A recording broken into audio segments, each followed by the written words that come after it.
Greetings, everyone. My name is Daniel Ahlquist. I'm an assistant professor at James Madison College of Public Affairs at Michigan State University, and I'm a co-PI on the loose-funded Mekong Culture Well project.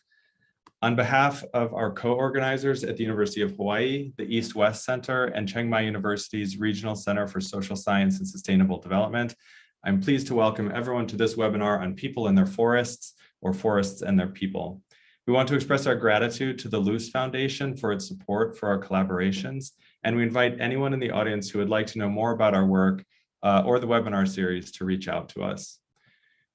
The University of Hawaii East-West Center and MSU webinar series on Southeast Asia in Transition has been going on for 18 months. This morning's event, or this evening's event, depending on where you are, follows on themes that have arisen in previous webinars on water justice, palm oil plantationization of Southeast Asia, migrations and mobilities in the region, and spiritual landscapes, among others. The links to those webinars will be placed in the chat if you'd like to access them, and our panel tonight will extend on many of those very fruitful discussions.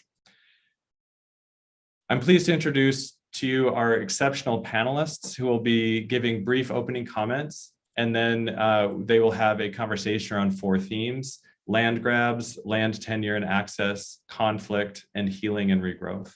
After the panelists discuss the 4 themes, we'll do 20 to 30 minutes of Q&A. You can submit questions using the Q&A button at the bottom of your screen. Our first panelist is Dr. Courtney Ward, Associate Professor at National Chengchi University. We also have with us Dr. Ahmad Dhiaulhaq, a senior researcher at the Research Institute for Humanity and Nature, Japanese National Institute for Humanities. We have Naw Pe Tha Law, who brings a civil society background to our conversation today. And we have Dr. Micah Fisher, a fellow in the research program at the East-West Center. So Courtney, would you like to introduce yourself? Yes, hi, thank you everyone. So I am Courtney Ward, and I'm an anthropologist. I've been working in the forests, well, in the transitioning forests in Cambodia for over 15 years. Most of my work is in this area of in places where forests are transitioning into human settled landscapes. So Daniel, I'm gonna just start with my presentation, right? Sorry about that. So let me just share my slides with you, and I will tell you a little bit about what this looks like. So my work is in these landscapes that are transitioning from forest to human settled landscapes, and this was not by design. Wherever there are forests in Cambodia, there seems to be transition. So in this context, I don't really study forests as much as I study people in interactions with them. And from this perspective, and I'm glad to see that Daniel slipped this in already, that I would have named our panel not people and their forests, but rather forests and their people. Forests came first, after all, and without them, it does seem that people are not going to do so well. So this question of ownership is a troubling one. Just who belongs to whom? And for generations in the forest that I've been working in, the people living there understand themselves as literally belonging to the forest. And we hear this from indigenous people all over the world. They say things like, I belong to the land. Well, this is a really serious claim. I belong to the land. Without the land, I am nothing. And then in come the national actors, the international speculators, the international governance organizations, development banks, aid organizations, who all say that the land belongs to the nation, and that the nation is made up of the people who vote. So in Cambodia, we can see the effects of this new ownership by the people. What you see in these 2 slides, excuse me, is Cambodia's forest cover. So this is not even from the beginning of Cambodia's transition to a market economy and democracy. well, where there was actually war for the first 10 years of that process. Once the fighting stopped in late 1999, the forests, as you can see, were still quite intact. And then here, 20 years later, by 2022, you can see that they have been quite devastated. And the region that I work in is the most hard hit. This is mostly because it's in the lowland area. It's not in the uplands. And so it's relatively easy to access, except for the river. But many areas of this forest are quite accessible. And especially now with development and the roads that are coming into the areas. So the data from this is taken from Global Forest Watch, which is an interactive map that's been mapping forest cover across the world. And their data begins in 2001 and goes to the present. And so it's a really nice resource for people interested in forest cover. And so most of the transition that you see in red in the map within the 2022 map is caused by a confluence of international investment in plantation agriculture and also smallholder encroachment that comes in and behind these investment structures, and then also in and behind conservation initiatives. Conservation. So at the same time that economic development is happening and areas are transitioning into plantation, into industrial landscapes, conservation is also happening, and there are attempts to grab these forest areas so that they do not get used. What is tricky about this is that the people who live in and around these forest areas are then excluded from using them. And the forests now are supporting not only the people who've always lived small in and around them, but the forests are also supporting the industrial agricultural complex as well as the conservation industry. So I'm encouraging us to think about this from a bottom-up perspective, that the forests are supporting, the land is supporting all of this activity. And that's a lot of work. And the new owners of this territory are not really putting much back. While they are trying to do some conservation activities, there's not really much going into the forest. Really, most of the energy is going into the cities. And so we can see in almost weird real time, the forest falling and the cities growing. The white building that you see down in the corner is the Ministry of Environment. But this is Cambodia's skyline in 2019. And when I first came to Phnom Penh in 2005, ground was breaking on the very first skyscraper of 42 floors. Now there's skyscrapers all over the city. And in the meantime, the trees are being forcibly evicted from their homes. And most of those who lived among the trees have been captured and sold, both dead and alive. Those who could escape or hide did and are still doing that. The humans living here have also had troubles, and the land that sustained them, but which they did not own, is transformed into plantations. This is a sugar plantation. This is the groundbreaking of a sugar plantation that I'll talk a little bit more about later. So the desire of local people is for autonomous, self-sufficient lifestyles, and long-term residents do protest the loss of these forest resources, but they're also following the new trends. They're planting swidden forests with cash crops and clearing more land in forests owned by the state. With no fish in the river and no game in the forest, and land rapidly disappearing into the hands of national elites and international investors, there's not really many more options for people. And money from cash crops rapidly becomes the primary way to make a living. So the people remain largely untendered and squatters on the lands of their ancestors. And in this context, there's a new initiative in Cambodia to excise some of the land coded for conservation and put it back into private ownership. This map is the first instance of this.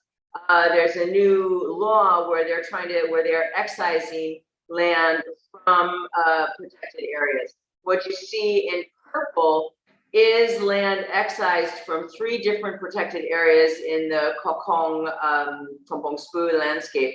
And the tricky thing about this on paper, it's actually I'll talk more about that in a minute. So a lot of this land is in forested areas where there are no people, and it's also up next to existing concessions and along prime coastal areas that are prime for development. So we're unclear what this latest stage of forest management is going to look like, because this just came down. But it is the latest stage in enslaving the land towards human progress in Cambodia. And that is the end of my slide. Thank you. Thank you, Courtney. Very interesting. I look forward to hearing your comments in a few minutes. Next up, we have Ahmad. If you could please introduce yourself and talk a little bit about your work. Thanks, Daniel. Hi, everyone. Thanks for having me. I don't have slide for my introduction, but I'll just quickly introduce myself. So I'm Ahmad Dhiaulhaq. I consider myself as environmental social scientist. My research interests concern the political dynamics of natural resource conflicts, forest and land governance, environmental justice in Indonesia and broader Southeast Asia. In the last decade, I've been working on this topic of forest and land conflicts in the region. Previously, I worked for RECOF, the Center for People and Forests, based in Bangkok. But my current presentation will be mostly from my latest research together with KTLV, Royal Netherlands Institute for Southeast Asian and Caribbean Studies.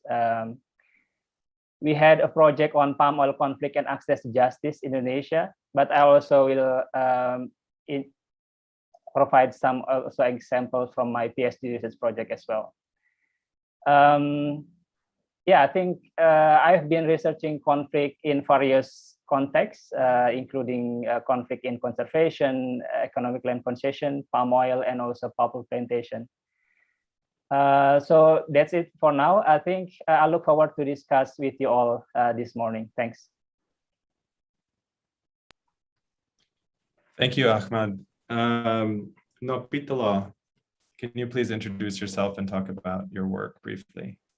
Yeah, hi everyone. I'm Naw Pe Tha Law and I'm from Myanmar. I have been working in land and natural resource rights for 10 years. And then today I would like to talk about what we have been doing in Myanmar. So regarding for this morning, I'm just would like to focus that the indigenous people in the Tenure region. It is in the southern part of Myanmar. And then we have been working for promote conservation of biodiversity together with people and protect the rights of indigenous community. And then indigenous community, they have been working on the boundary, drawing the boundary and their landscape to defend their territories from outside threats. And then they have been working for protect important biodiversity corridors, mountain range, and watershed. So regarding, if you look at the map on the left, we have seen that the indigenous community, they have been working on their own mapping to try to demarcate their center. Okay, sorry. And then the livelihood of the indigenous people in our community is they are based in the orchard and they deeply rely on the forest. And then they get everything free from the rivers and forest so that they don't need to spend any cash for their food.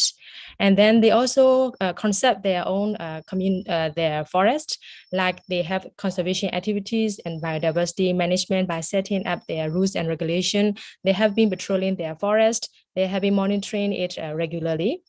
And then they also have the practice of going have a trip to the forest like every year, so that we trying to promote this tradition. And then they also have like fish conservation zone, so that they can access fish whenever they need it. And then they have their own community research that they trying to document back their fish, and they have a medicine. At the same time, they also have a threat from the coal mining project. And then we already seen the negative impact. So we have been working for community mobilizing, community movement and campaign, community research, advocacy. So thank you. These are all our work. Thank you, Naw Pe Tha Law. Very, very interesting. Micah, you're up. If you could please introduce yourself and talk about your work.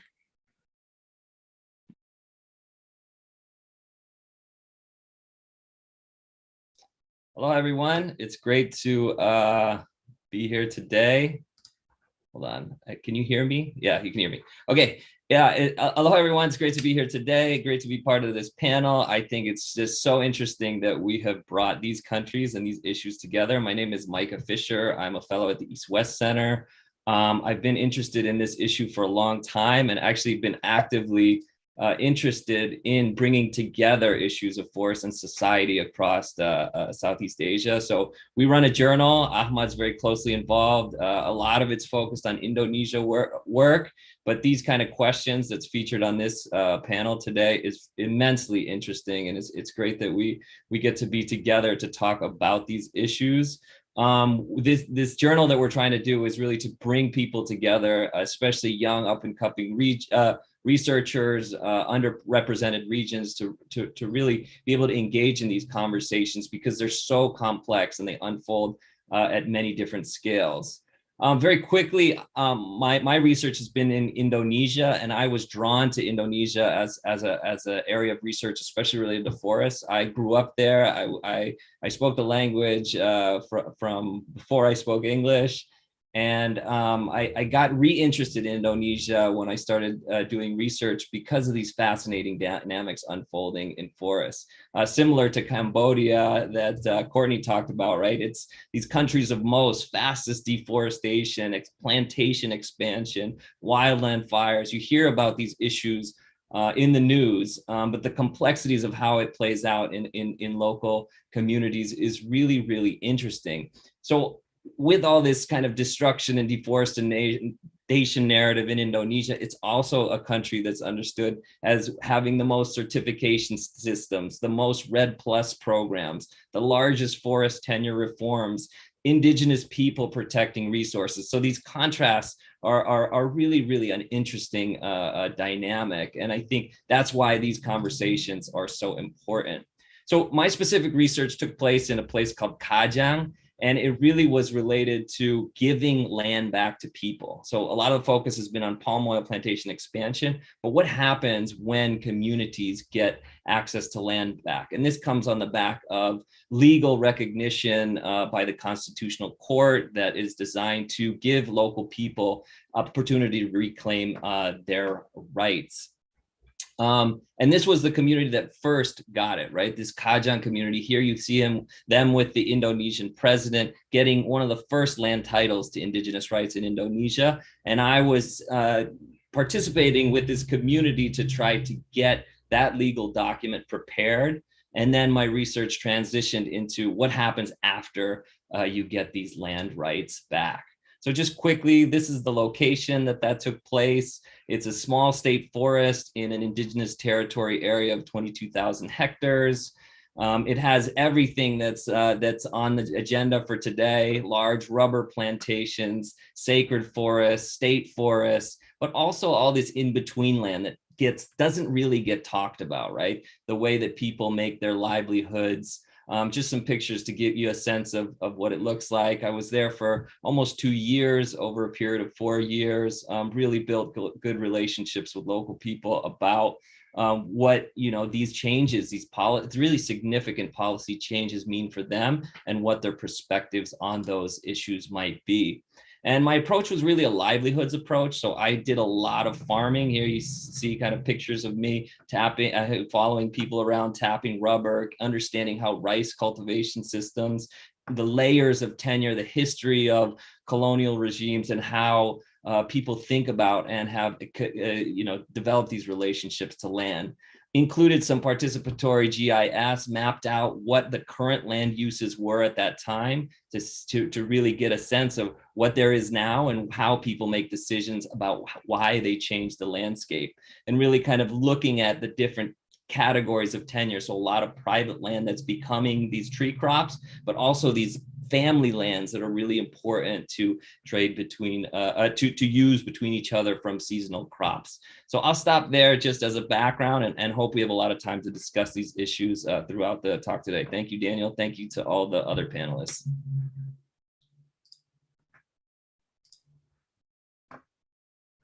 Thank you, Micah. And thank you to all the panelists. So interesting to hear about your work. So now is the good part where we get to go into our thematic discussion. We have 4 themes that the panelists will talk about. They'll each talk for about 2 to 2.5 minutes. And the first theme is land grabs. In recent decades, Southeast Asia has seen a significant expansion of both protected forest areas on the one hand, and industrial scale agriculture and tree plantations on the other. In both cases, scholars, communities, and activists have called these expansions land grabs. Ahmad, why don't you start us off, followed by Micah, Naw Pe Tha Law, and Courtney. Ahmad, what do you think about this?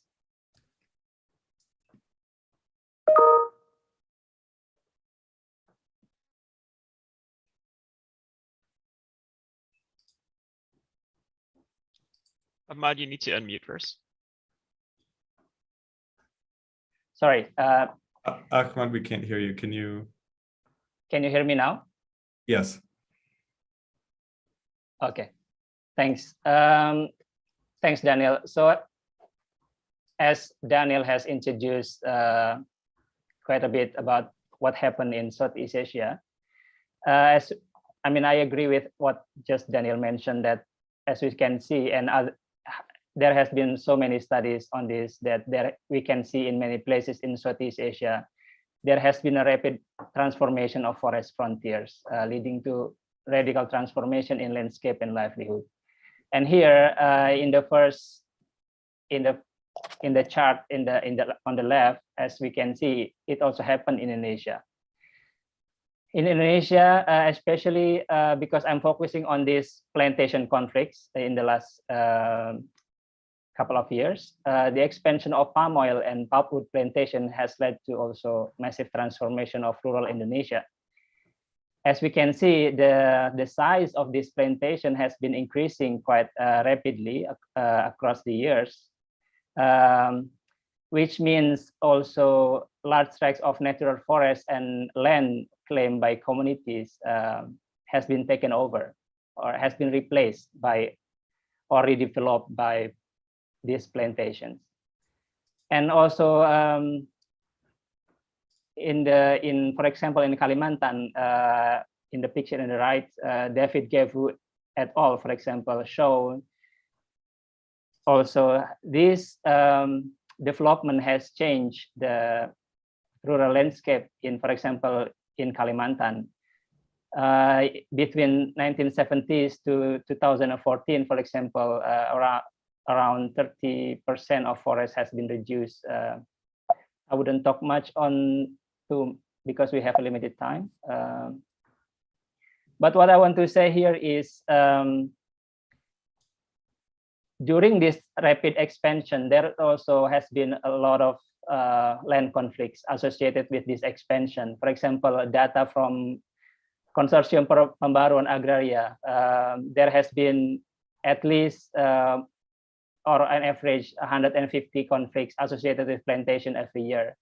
And we can see also, if we look at from satellite images, like we can see that this conflict are overlapped. I mean, if we can see the map of this in the red plus is the land use conflict, they are overlapped with the land that has been experienced land use change as well. But so my latest research with KTLV, we look at 150 conflict cases across 4 provinces Indonesia, in Riau, West Sumatra, West Kalimantan, and Central Kalimantan. So we can, because we want to see the pattern of why conflict happened and why rural Indonesians are protesting. What's interesting about the question on land grabbing is that actually the highest number of the reason why the communities doing protests is because they think their land has been taken without their consent. And this is 66% of these the cases that we found. And many of these conflicts are palm oil conflicts. So we can see also there is a 57% of conflict happen because people think because of problem of profit sharing. There are people who don't get the promise, the profit sharing scheme that promised by the companies. But we can see also there are other causes of conflicts here.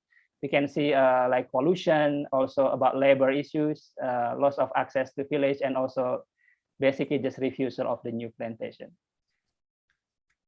I think I will give opportunity for others to explain as well. Maybe that's all from me for now. Thanks. Thank you, Ahmad. Micah. Hi, thanks. I also want to show a couple slides, and Ahmad and we really tried to coordinate because we're both talking about Indonesia. Can you see the slide all right? No, we see you. Okay.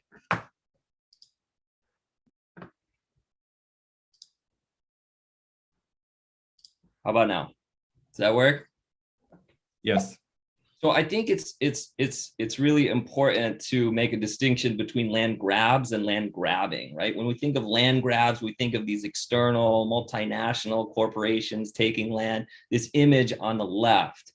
But when we think of grabbing as a process, it really makes it something that we can see happening at different levels, right? So this image of this woman who is planting yellow corn where she used to do white corn in the past, it really relates to the boom of the chicken industry, right? So the way these things happen at different levels, I think shifting the conversation to talking about grabbing, this farmer here with his rubber plantation at 5 years, cutting it down to then go for the next boom crop, are really interesting dynamics of how grabbing takes place. And I think with a place like Indonesia, kind of going off of the macro issues, the historical issues of plantation and mining and things like that in Indonesia, it's important to think of this as many different countries, many different places, right? People think of Sumatra and Kalimantan with palm oil expansion. But the way that land grabbing, that as we understand it, I think for this discussion is very different from place to place.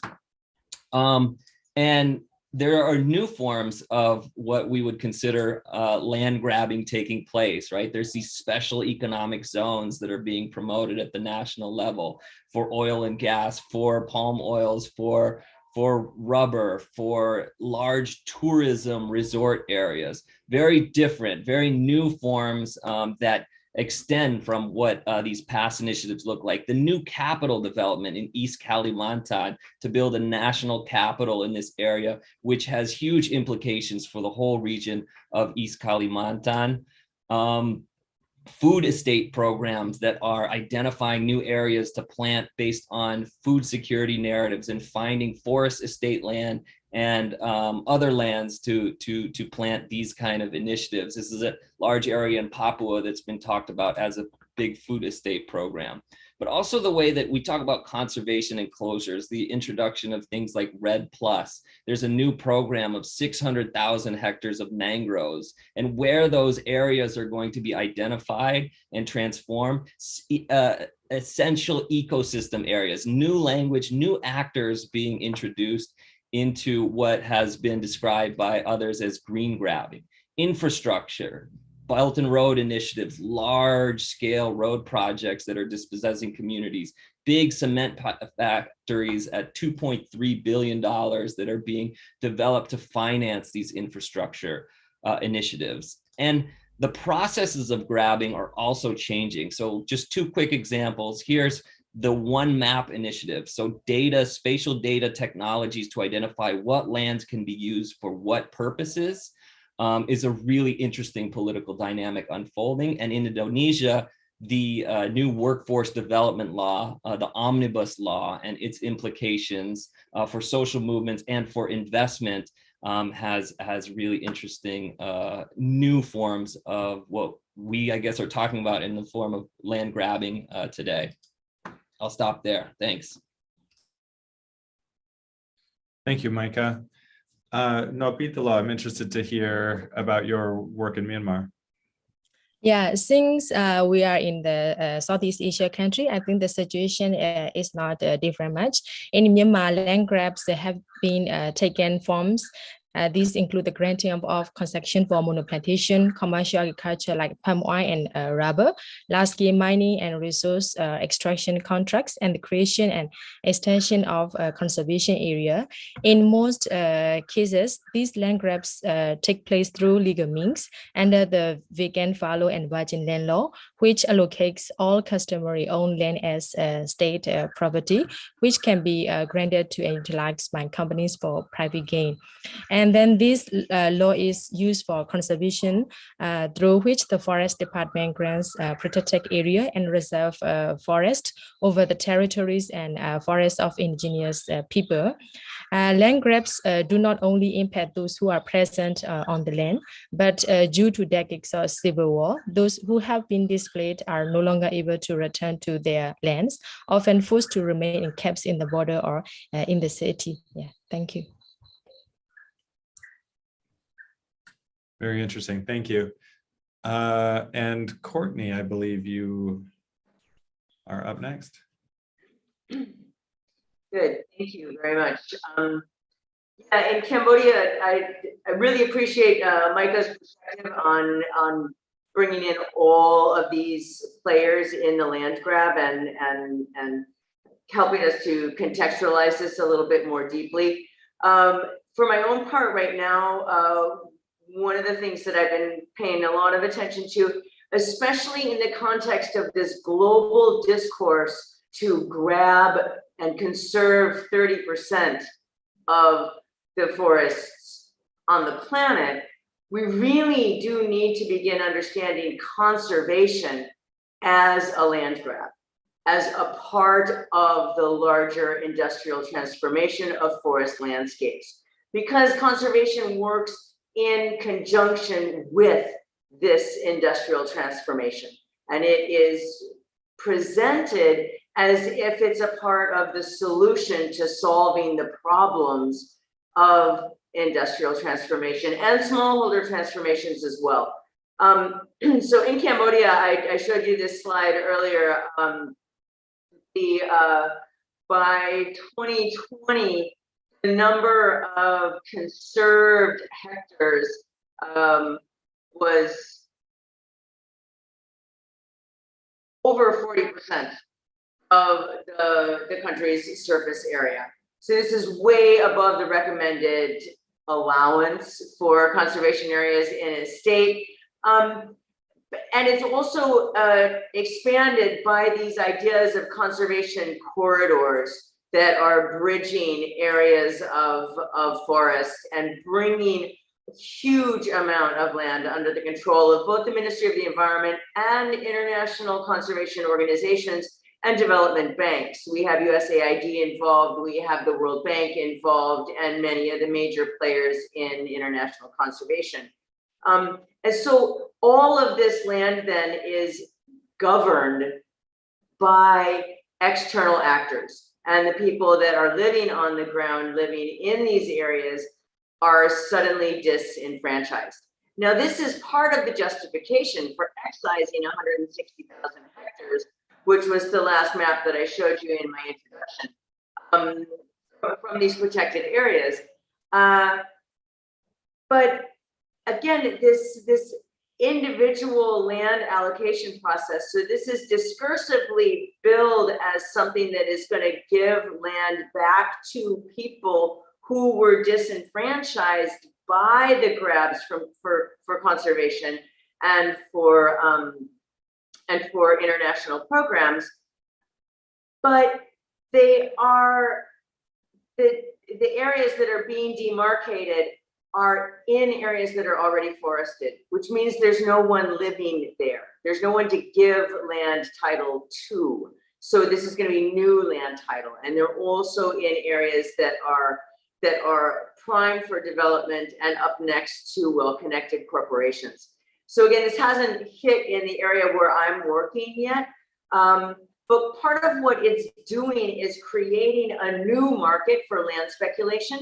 And it is solidifying the conversion that's already been taking place by industrial plantations and settler communities.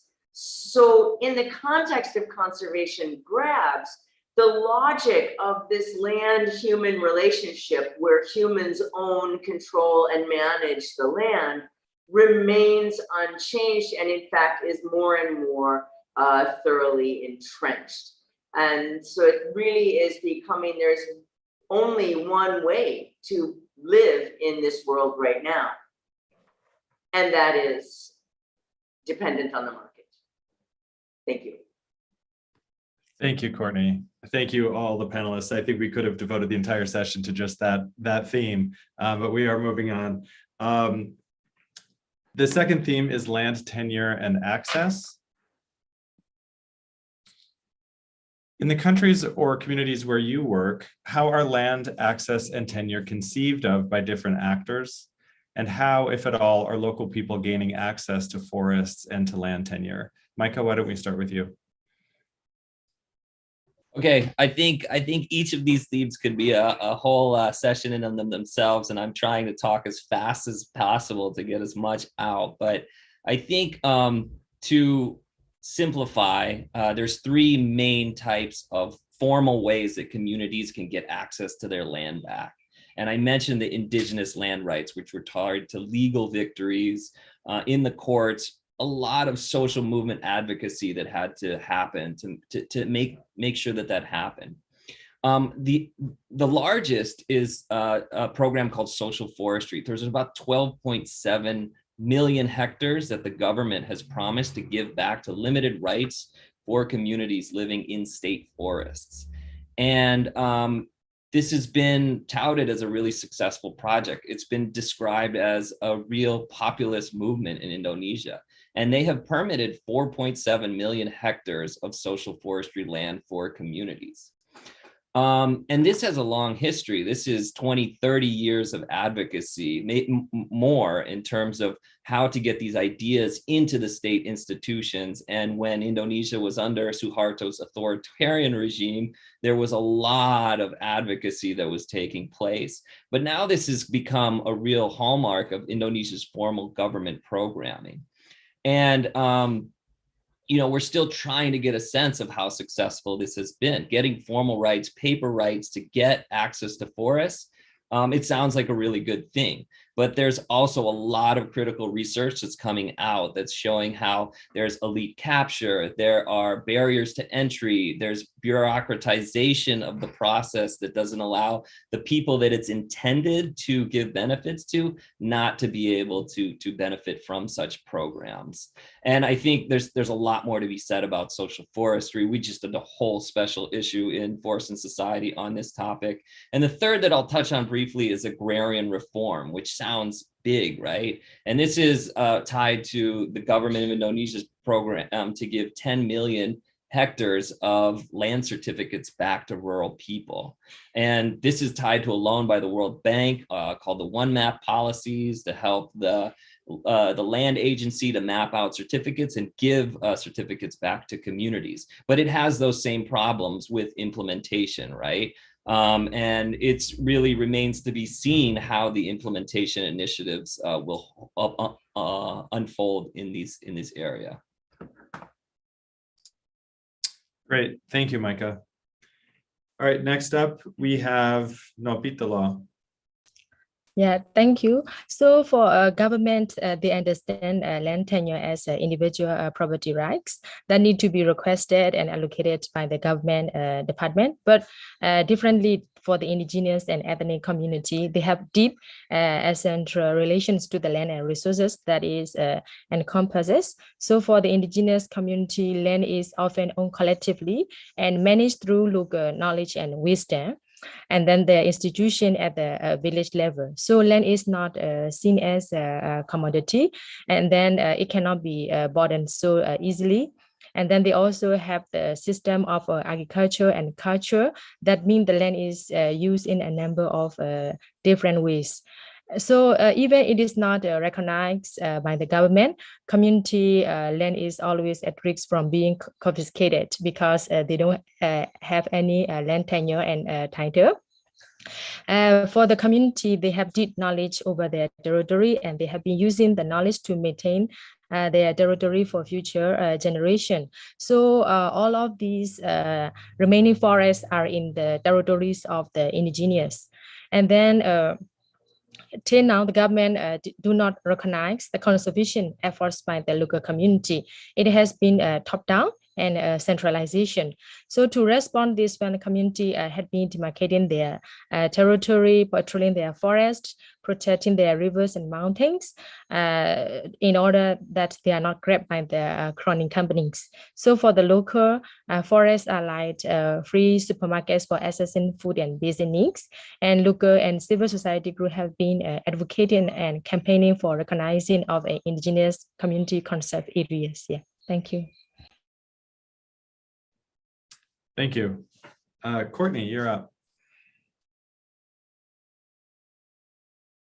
Okay, great, thank you.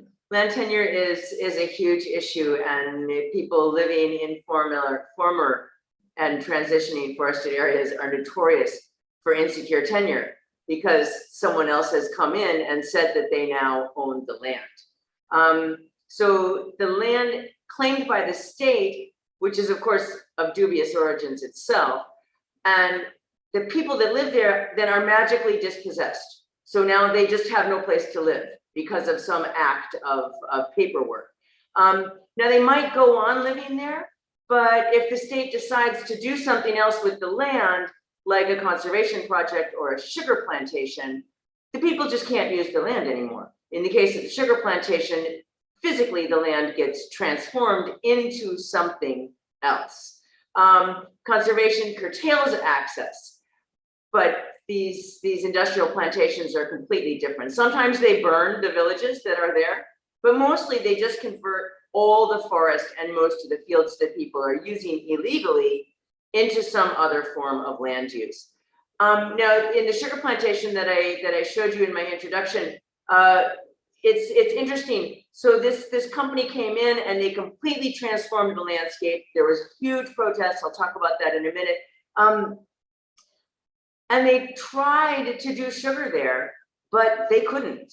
And so in 2019, the company went bankrupt and the area is now quiet. The massive factory that they built is done. It's just sitting there. But the land does not go back to the people that were using it before.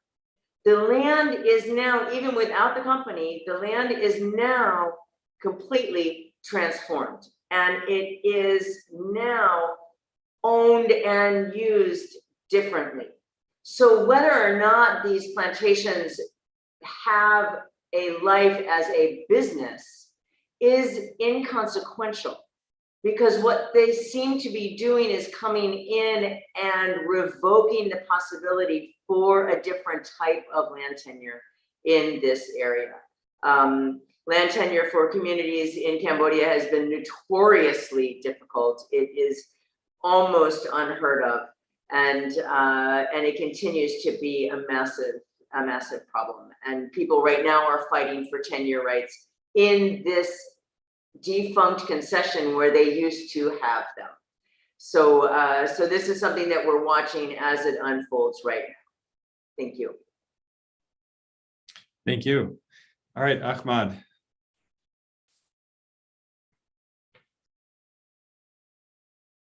Thanks, Daniel. I was also sharing my screen.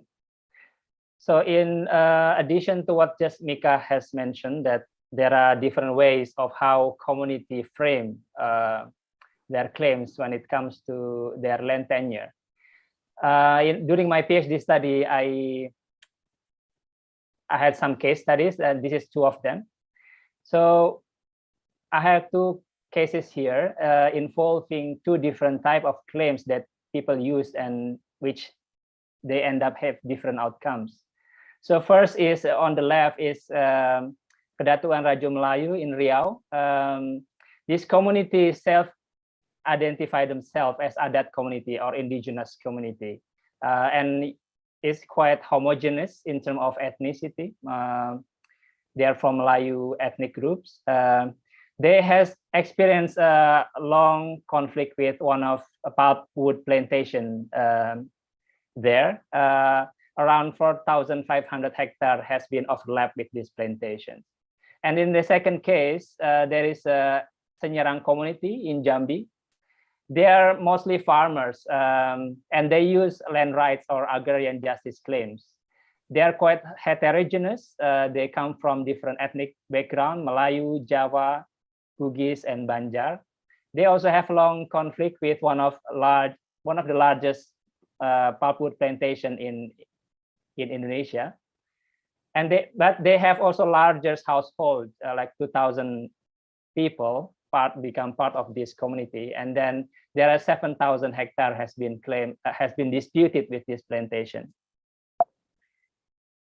So basically what I want trying to mention here is that it's quite dynamic. I mean, different claims will lead to different trajectories and outcomes. For example, here, if you look, what I want to say here is that Adat claims, theoretically, because Adat claim recently has widened legal space in Indonesia, more recognition in terms of legal basis. But if we can see in these cases, it's actually Adat communities who use Adat claims actually experience more complex verification process to, including how to prove that they are really indigenous people. And the company also used these claims actually to weaken the community claims because this community has become more integrated with the newcomers, with the migrants coming across the years. And so are you really basically they question whether they are really an Adat or indigenous communities. And also with using the indigenous framings, it seems that it limit themselves in terms of making coalitions of community in their struggle, in their advocacy. So if we compare to the one in the right in Jambi, they have wider coalition because they have more. They can include also other community from other ethnic groups by using more broader or more agrarian justice claims, and it leads to a stronger and sustaining local movement. So basically, from this study, I argue that although recent changes have widened the legal space for indigenous or Adat rights within state forests, the customary frames need to fit community claims into the restricted and bureaucratized Adat concept. Indigenous concept has been bureaucratized and restricted instead, as we found in state laws. So with the current situation with diverse rural context, it may provide limited vehicle for social mobilization. And in contrast, we found that agrarian justice framing provide a more effective basis for mobilizing wider coalition of actors in heterogeneous context and can provide political leverage in such conflicts. And this is just the outcome of these 2 conflicts. So as you can see in Adat case, they only have benefit sharing arrangement like 1,000 hectares, but they still cannot get back their land. They just get the benefit sharing arrangement. While in the second case, in agrarian justice case, the community not only get benefit sharing arrangement, but also they can get use rights inside the concession, or about 1,000 hectares for rubber plantation. Yeah, so we can see the difference here. I hope I was clear about my point. Thanks. Yes, you were clear. Very interesting. Thank you again to all the panelists for your thoughts on our second theme, land tenure and access. Once again, we could have talked for the full time on that. A reminder to the participants, if you have questions for the panelists, please throw them in the Q&A, and we should have time to get to several of those afterwards. Our third theme is conflict. So unfortunately, various kinds of conflict affect communities and forests across the region. In the areas where you each work, what types of conflict are affecting local people's relationships with the forests, and how are the people in forests faring? Naw Pe Tha Law, perhaps you could start by talking about how the coup in Myanmar has affected or is affecting people in forests. Yeah, as you all know, Myanmar has been facing the conflict of the coup, and then the violence has been escalating day by day. And then mostly the fighting has been happening in ethnic territories. And then Myanmar already been experienced 70 years of civil war that already displaced hundreds of thousands of people from their land and forest. And then after the ceasefire, we have seen that some of the land grant has been taken from as my previous talk. And then after this February coup, there has been an increase in logging and mining. There is no more rule of law, and communities are no longer to be able to make big campaign due to the risks of being attacked by the military. And under this situation, it has become a free rider economy for the smallholder business and large scale corporation, because there is no monitoring and people are occupied with revolution. And there is also a limited ability for civil society to speak out, because many have been detained by the military, and some are busy with the humanitarian emergency assistance. So forests have been cut every day with a lack of accountability. And then the community need to be quiet while logging is happening in their forest area, since the private sector are related with armed groups, and community lack of protection with this current situation. Thank you. Thank you, Naw Pe Tha Law. Sounds like a really hard situation. Courtney, you are next. Okay, thank you. Conflict in the areas where I work is ongoing, but it does of course change over time, which is interesting. At the moment, the biggest conflict for my colleagues in the Pre Long Forest is with their neighbors. Many of whom are still involved in logging and clearing new land to pay off loans and to get ahead in the new economy. Also with new neighbors, settlers that are moving in, and with new mining operations that are still coming in inside the forest. Industrial agriculture has largely stopped as an economic strategy. So the conflicts that we're seeing are different in scale, and one of the things that's coming out importantly is these ongoing tensions with ministry actors right now, especially Ministry of the Environment, which continues to facilitate the timber trade and is actively blocking community-led conservation efforts. And so what this does is put community-level conservationists sort of in tension with government authorities, managing the forest and the Ministry of the Environment, and also with the village heads and the police officers in their areas. So people are harassed and they are followed, and they are not allowed to do what it is they need to do.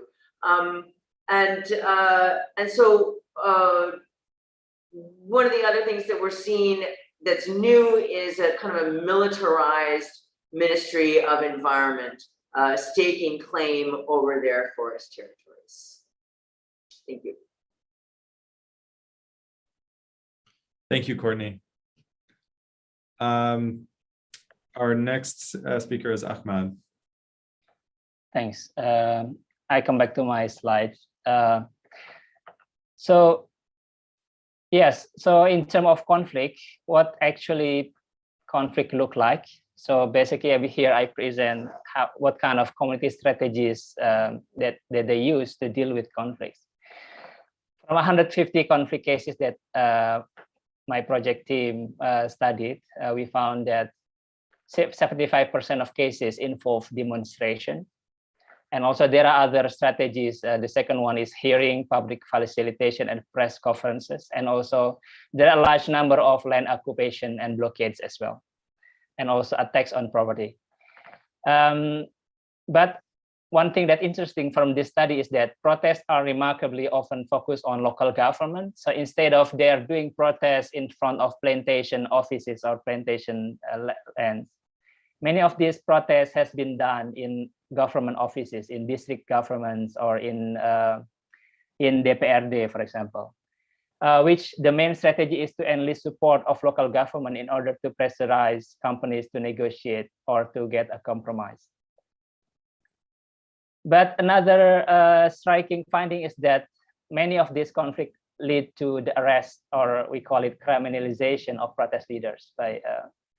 We can see here from 150 cases, there are 44 cases where there is incidents of violence. And then in the bottom, we can see that there are many people has been wounded, 243 people wounded, 19 people died, and there are 789 people has been arrested in 150 conflict cases. So there has been a lot of pressure for communities in terms of when they are expressing their grievances. And it leads to fear, of course, for them, and then inconvenience in terms of expressing their grievances and to get their grievances addressed. And many of this conflict has went through some conflict resolution mechanism. One of the common ones is mediation by government officials, because we can see that many of these protests were undertaken in government offices. So 73% of the conflict went to mediation or facilitation mostly by the government, and less number with non-government actors. Only 27% go to the court. I think this is also related with the nature of the community ownership of the land that still have weak in terms of recognition from the state, and also usually they don't have formal evidence of ownership to the land. And if we can see here, RSPO only only 11% of the cases went to RSPO. And just quickly about the outcomes.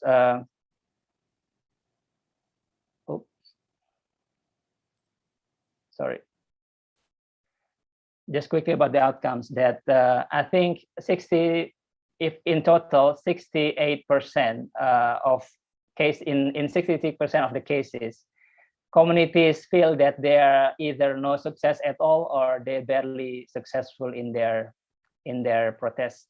I think despite considerable efforts, there is still a lot of struggle for the community to get their land back or their grievances addressed because of a lot of pressure from the criminalization, and also it seems that if you look at mediation and the court and other mechanisms seems to be in favor of companies instead of the communities. I think that's all. Thanks. Thank you, Ahmad. Micah.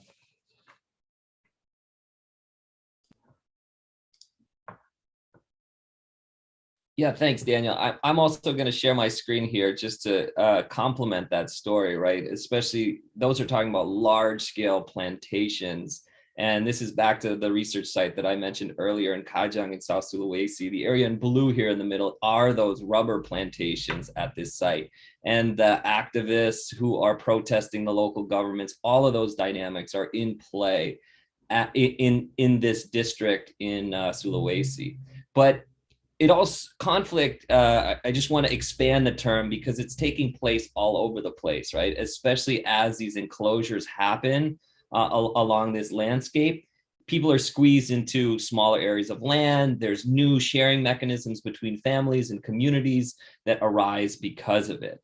So these relate to the forest, the uses of the sacred forest, the area that's available for farming, the water resources. And I just want to go through some photos here to show, and it's got this historical underpinning, right? That this area was identified as a plantation area for rubber. Here you have forest police, forest rangers who come out to say, this is the boundary of the police, boundary of the forest. Only certain things are allowed within and only other things are allowed without. And there's all these complicated ways of addressing things that happen within the state forest boundaries and things that happen outside. Here's examples. In the past, it was easy to collect forest firewood, areas for medicinal collection, spring waters that are being converted for the crop booms that are taking place. And in the past, a household in Kajang, if you're getting married and you were going to start your own household, you would get to build your own house. And the place to do that would be the forest. But the complete enclosures of the forest have really taken away that resource. That's led to migration. That's led to formalizing land where people begin to implement tree crop initiatives like pepper in these places, to measure out land, to put land titles on a plot of land in ways that didn't happen previously. Here's the boundaries of the sacred forest. So these forests also are places where the Kajang are known for not allowing any photography or anybody from outside to come in. So they very, very fiercely kind of protect anything that happens within. And these are important places where, gravestones, issues that are related to local identity, ceremonies that take place in the forest, things that bring the community together. And here's an example of how the layers of conflict can take place, right? This is designated as a state forest. It's also a sacred area. It's also, you see the pepper vines that have been pretty much planted on top of that. And that really kind of shows the layering of conflict that takes place in a certain plot of land. And rice fields are really, really important for people. And the way that rice tenure happened in the past was one sibling would get it and they'd pass it on to the next sibling the next year. But because it's so important for ceremonies, for weddings, the quotas that you need to give between families, it has really, really created this, what locally they call horizontal conflicts between families about who gets access to land. And it's tied to these waves of migration and effects of land use elsewhere. And this relates to the question that I saw in the chat, so I'm going to take that on now. You really see this, these layers of history, right? The past kings of the Makassar and the Bone region, the colonial effects of the plantation and how that gets integrated into the local rituals, the fight for independence, what it means to be part of the state, how you get resources from the village law on development planning and who gets access to that, as well as the really powerful Islamic rebellion that tried to basically stamp out any Adat and indigenous identity for these places. So those tensions that were very violent in the past are still, just under the surface there everywhere you look, in the way that ceremonies, in the way that local elections are fiercely connected and things like that. And I think this question of being indigenous, the issues related to Islam and the state, I think a lot of it has to do with downward accountability, right? There's so much dispossession happening, and people are trying to use these formal institutions and these informal relationships through their own institutions to make sure that they're treated fairly and have forums to undertake conflict resolution fairly. Thank you, Micah. All right, so we have one session left, or one theme left, and I'm going to encourage the panelists to keep their comments brief so we have time for some Q&A at the end. Our final theme is research and pathways to healing and regrowth. Against the backdrop of the storylines you all have just laid out, and in light of the spectacular failure of global and national governance of forests, how can research and engagement with communities help us find a path towards healing and regrowth? Courtney, you want to lead us off? Thanks, Daniel. This is my passion, right? And I really suggest that a change of mind, a change of global mind is the single most important thing we can do to affect some kind of changes to the way that forests are engaged with and to the way that we live. During almost 60 years of living on this planet, my life as a middle-class individual, my possibilities for living have only become more luxurious. More options, more gadgets, more travel, more possibilities. While at the same time, of course, our life support system is being drained of its possibility to actually support that. So barring some kind of market-breaking catastrophe, I don't see any change happening in this. And some of the questions that are addressing this, nothing we do seems to be making any difference.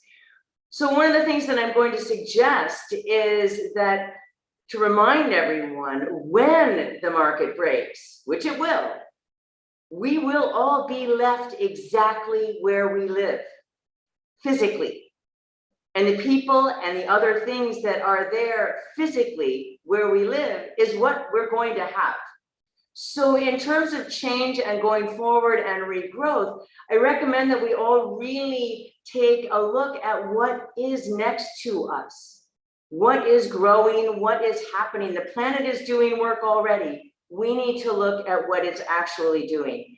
In my new project, we're hoping to start reintroducing forest plants into local landscapes with people who are knowledgeable and interested in bringing some of these things back into their landscapes that have been completely transformed.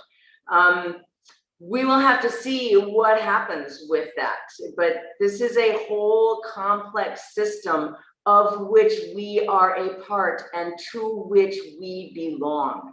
The more we try to make it do what we want it to do, the less we're going to learn as it transforms itself. Thank you. Thank you, Courtney. Next up, Ahmad. Thanks, Daniel. In addition to what just Courtney said, I think, especially because my research mostly in conflict context. So I think moving forward, I think we need to really realize that there is no healing, or in Courtney's term, like there's no healing and long-term peace without addressing justice issues. No healing without justice. As long as we still doing business as usual, I think conflict will still keep going. And then another thing is that conflict solutions should go beyond technical fix. Sometimes I think our policymakers still this kind of trying to get a quick fix without really addressing the underlying structural issues that causing this conflict. I think that's one thing that if we want healing, we have regrowth in the future. And I think in addition to that, in terms of research, I think also we need to look more on this aspect of justice and about well-being in the future. How we ensure justice and equity can be achieved moving forward in terms of if we still want to develop, how to develop what we call as development to be more just for people as well. I think that's from me. Thanks.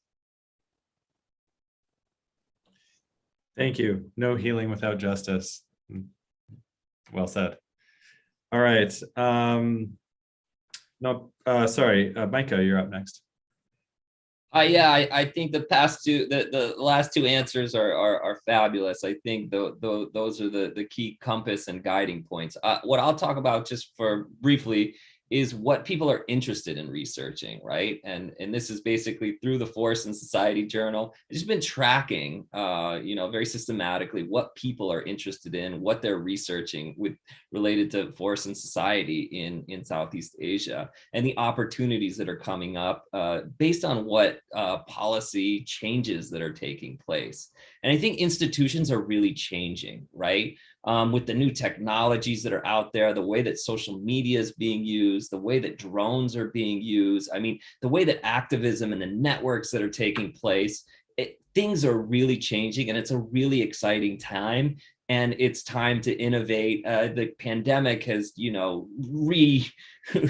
reoriented how we communicate, how we engage with local people in these places that might be far away. I mean, we're talking about places that, where I was doing research that didn't have any phone connection for a while. And now it's like everybody's on Facebook there. I mean, things are changing so fast, and the institutions that regulate these changes are really important, and it's really important to understand them. And that's why I think I start out with the land grab thing.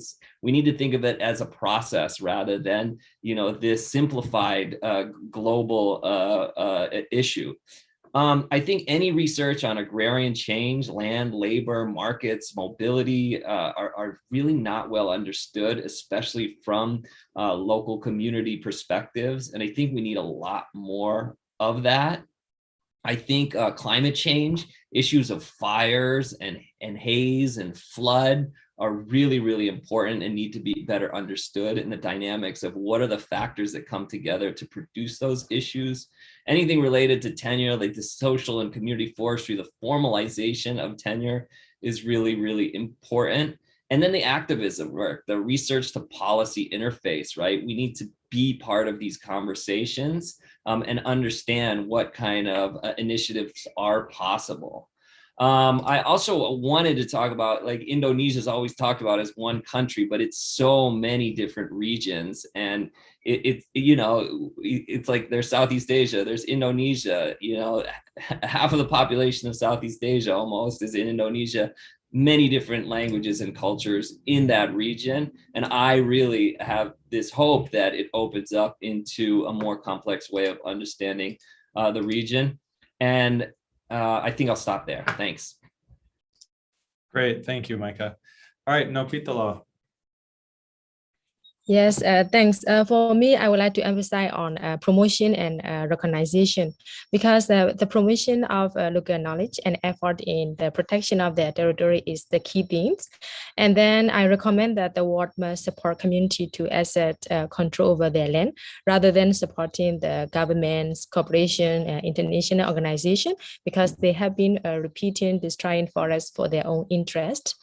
And regarding from the perspective for academic, I think they must both expose the interest of these actors while providing platforms for communities to show the progress they have made and the challenge they have been managing and sustaining their areas. And the last point is that research should closely collaborate with existing social movement, bringing an indigenous community into research process and platforms, because their expertise, knowledge, and hard work must be recognized as much as their territories too. And I believe that localization is the best practice to deal with global warming and climate change. Thank you. Okay, thank you to all of our panelists. That was fascinating to hear you share your thoughts on these themes. I wish we had more time to hear from each of you. We are now going to transition to the question and answer phase. Before we do that, I just want to remind people that the next webinar, Changing Lives of Southeast Asian Rivers, will be on March 23rd from 2 to 3:30 p.m. Hawaii time. And don't ask me what time that is in your time zone, but I'm sure you can find it on the East West Center's website. Okay, so we have just a little bit of time left here, and so I'm going to try to get to a few of these questions that have come in. Let's start with, for all the panelists, What does the panel think of moves by corporations to establish links with indigenous peoples to access both carbon and non-carbon benefits to ensure they can sustainably manage forests under their control? Nan, would you mind putting that in a note to all the panelists so they can just have an eyeball on it? So again, what does the panel think of moves by corporations to establish links with indigenous peoples to access both carbon and non-carbon benefits to ensure they can sustainably manage forests under their control? We don't have any order here, so anyone. I'm going to jump on that. Is that all right? Yep. What I think is that the corporations need to spend less time in our forests. The very idea that they are trying to pour money into forested areas and ask the, sorry for my language, but ask some of the victims of their wealth to manage the forest sustainably so that they can benefit from carbon capture and allow their consumers to have a guilt-free consumption party.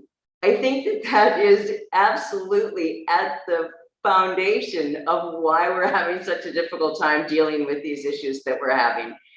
This is not a solution in any way, and it is predatory. And that's a very personal opinion and also opinion based on research. Thank you for the question. Thank you, Courtney. Would any of the other panelists like to respond? Yes, for me, I think that mostly what we have been doing is that just only the government is taking a leading role to implement this project. So I think the most important thing is that any actors who would like to implement this kind of project, it should be enough time and consultation with the local community that would be impacted, and then the local community should be the main leading actors so that we believe that at that time it would be sustainable. Thank you. Thank you, Naw Pe Tha Law. Micah, Ahmad, do you have thoughts you'd like to share? Yeah, Sure. maybe just to add what I agree with some of the answer from Courtney and Naw Pe Tha Law. Yeah, I think there is no, I don't know. I think it's very complex to answer because many communities has different contexts and situations. But I think what has been known is that so far there are many of these schemes has been put more pressure to the communities to restrict their access to their forests and resources. So I think if that's the case, I mean, when this carbon scheme has been implemented in the sense that it creates restriction for local communities to access the use and as also without clear benefit sharing, benefit distribution. For example, what Naw Pe Tha Law said that many of this benefit goes to particular actors that is not community members. I think that will not create justice and it will just create conflicts. So I think, yeah, we need to make sure that if the community agree to implement this kind of projects or scheme, we need to make sure that all these aspects of benefit sharing and then land tenure and access to resources can be addressed before the project started. I think, thanks. Thanks, Ahmad. Micah. Yeah, I'm trying to think of how this question actually takes place in empirical kind of forms. And I think the thing that keeps coming to mind for me is that the idea of carbon and the movement to make carbon an issue in Indonesia was precisely where the indigenous alliances, social movements in Indonesia were able to get so much visibility and got the legal support. So there was this direct use of the visibility of carbon to be able to claim rights. So I think the question needs to be more tilted towards how these processes happen. And I think they happen in very different ways and in different contexts. And I'm trying to understand what by access of both carbon and non-carbon benefits. Because I think that people are dealing with challenges, right? And want certain things for their families and for their communities. And there's a lot of different complicated, difficult choices to be made that I think these need to be thought of in a case by case basis. But I think obviously the principles of environmental justice, things that have been talked about, are fundamental. But I think it would also be a mistake to just say that these things don't happen, and to be recognized and to recognize that they are, and how those things do happen. Excellent. Thank you, everyone. All right, we're going to try to squeeze in 2 more questions here. So let's we'll have to be brief. Okay. If conservation efforts won't protect the old growth forests, what hope is there? It does appear that deforestation continues regardless of any efforts to protect. So is there hope for protecting old growth forests, I believe, is the question.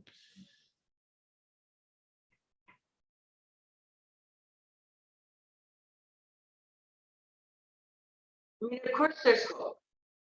Of course there's hope for protecting them. And the scary thing for many of us, though, is that hope really does rest on fundamentally changing the way that we do business and the way that we live in the world.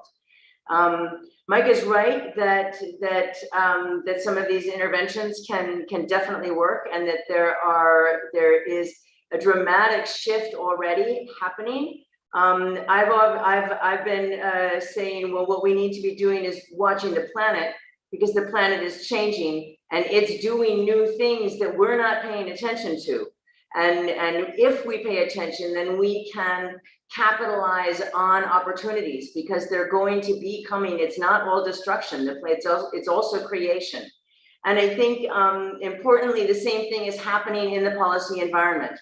The policy environment is changing. It's changing rapidly, and there are opportunities to grab openings and try to make something useful and productive work for people from the top to the bottom of this system. But I will stress that the fact that there is a top and a bottom of this system is the operative issue in our collective conundrum. Thank you. Thanks, Courtney. Anyone else have a thought you'd like to share on this question?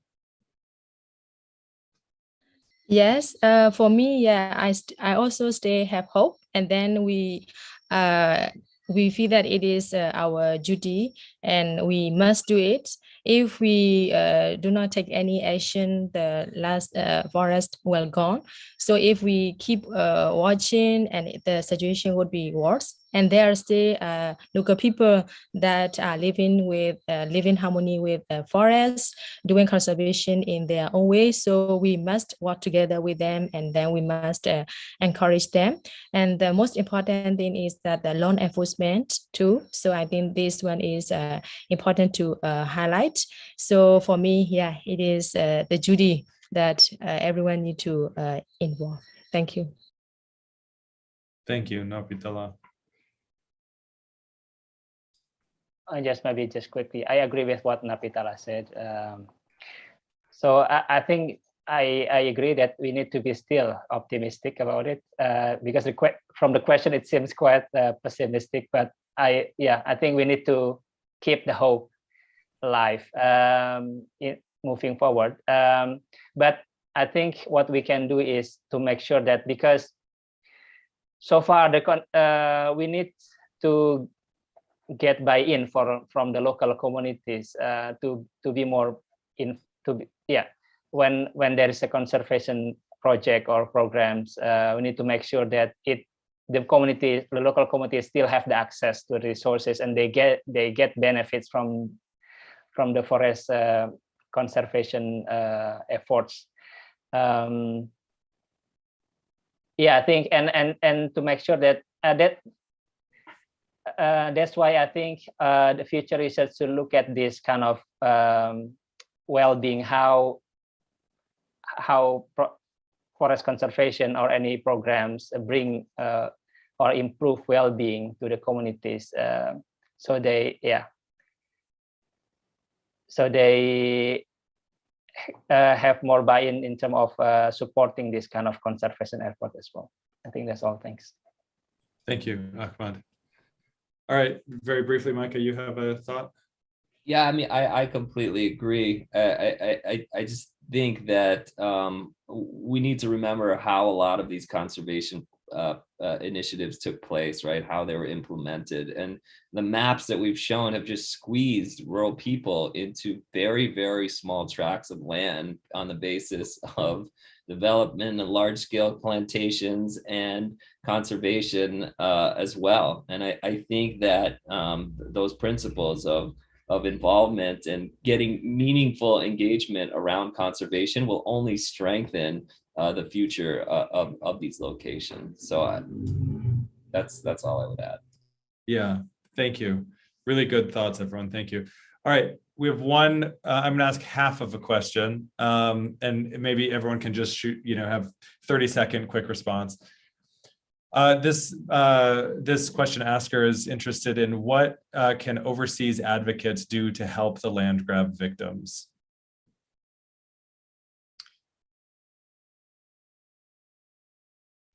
Is there anything that we can do? Go ahead, Ahmad. Yeah, thanks. I think that there are many things. In some of the cases that I did study before, because of this kind of ineffective conflict resolution mechanism at the local level, local communities and their supporters bring the case to more transnational mechanisms. For example, to RSPO or other mechanism, a grievance mechanism. For example, in one of the cases in West Kalimantan, for example, they have a conflict with international palm oil company, which get funding from the World Bank, IFC World Bank. And then IFC has this kind of grievance mechanism, ombudsman office. So the way they do it is that they get support from international NGOs like Forest People Program or Greenpeace. And also Friends of the Earth, Netherlands, to make a campaign in Europe, for example, and it give attention to this conflict. So instead of the conflict just known by local people, but it become more recognized internationally, and then it give pressure to these companies and also the lending company, the World Bank, to address this conflict. I think one of the things that can be done by international actors is to make this conflict or victims to be known by broader actors at national and international levels. I think that's the main thing, and also to put pressure to the companies to be more sustainable in their practice. I think that's some of the things that I think international communities can do. Thanks. Thank you, Ahmad. All right, we have about a minute and a half left. Very quickly, the other three panelists, would you like to quickly share a thought? Okay, I think it's everything. I think my thoughts would be learn about places, make connections with places. I think the principle needs to be downward local authority, and so that those voices that are most interested in protecting these places have networks to be able to continue to do so. Thank you, Micah. Naw Pe Tha Law? Yes, I have the same thought like that, like listen to the local voice are Vitero. And then I just would like to jump a little bit to another question regarding asking about the economic development. So what I would like to mention is that economic development for who? What is happening in our country is that when we talk about like development, it must go to some group. So it's very important that we must have equal sharing and the benefit go to the local. Thank you. Thank you, Naw Pe Tha Law. All right, Courtney, quickly, last comment. we can do to make a difference for people living up next to the forests and land grab victims is to dramatically revalue our lives. What is it that is important? These lands are being taken for sugar, for cashews, for gold, for minerals, for a bunch of fancy stuff that we didn't ask for, and maybe we don't need all of it. So maybe a little bit of revaluing on everyone's part would be helpful at this moment. Thank you. Nice thought to end on. Thank you very much to all our panelists. You all did a wonderful job. To our participants, thank you for hanging in with us and listening to this interesting session. I'm sorry we didn't get to more of your questions. I'm sure the panelists would love to hear from you if you have specific questions for them. One final reminder that the next session, the next webinar, Changing Lives of Southeast Asian Rivers, will be on March 23rd from 2 to 3:30 Hawaii time. Thank you again, and have a good evening or day wherever you are.